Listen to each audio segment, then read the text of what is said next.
TGPSC 1 2 3 4 5 ఇది నా Telegram channel యొక్క లింకు.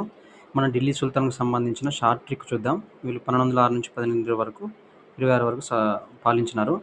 షార్ట్ ట్రిక్ వచ్చేసి బాకీతు సలో అంటే బా అంటే బానిస వంశం, కి అంటే ఖిల్జీ, తు అంటే తుగ్లక్, సా అంటే సయ్యద్, లో అంటే లోడి.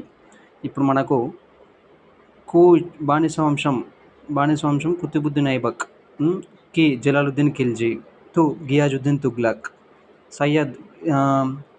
సయ్యద్ అంటే ఖిజిర్ ఖాన్ సయ్యద్, లో అంటే బహరూల్ లోడి. వీరు ఈ వంశాల యొక్క స్థాపకులు అన్నట్టు. ఓకేనా? ఈ విధంగా షార్ట్ ట్రిక్ చేసుకోండి. ఢిల్లీ సుల్తాన్ ఈజీగా గుర్తుంచుకోండి. నా ఛానల్ వచ్చేసి @TGPAC 12345 ఇది టెలిగ్రామ్ ఛానల్. షార్ట్ పీడిఎఫ్స్ కూడా అన్ని సబ్జెక్ట్స్ సంబంధించి షార్ట్ ట్రిక్ పంపిస్తాను. Recently group 1 qualified, 95 marks.